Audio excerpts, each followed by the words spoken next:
Hello everyone, welcome back to another video. Now let's say I have this motif, a retro motif, and I want to make a pattern out of it. So I'll teach you how to do this on Photoshop. Let's get going.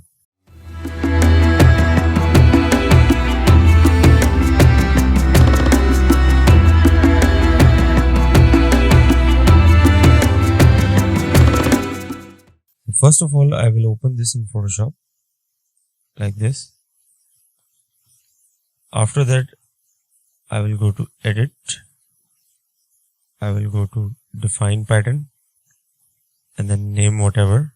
Just press OK. So this pattern is defined now. Now what you need to do is there are two methods.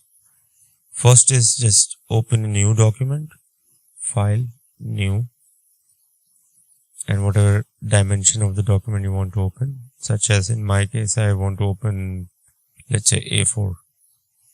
I'll just press create. Then you should go to Windows and click on patterns, and here is your pattern.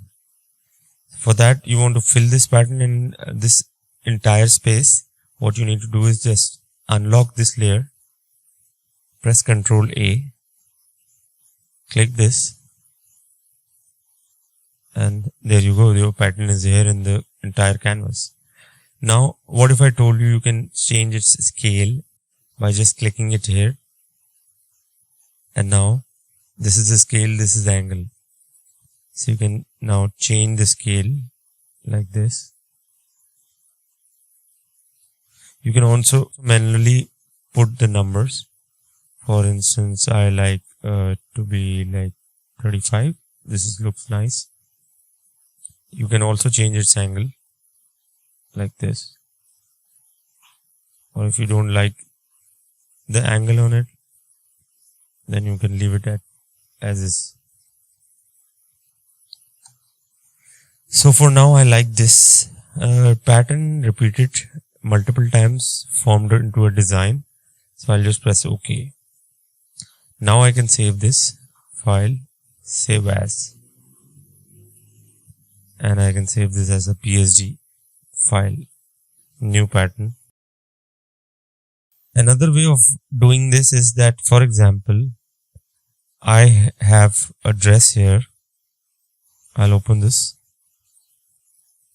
So that's a croquis. I have rendered the dress on it.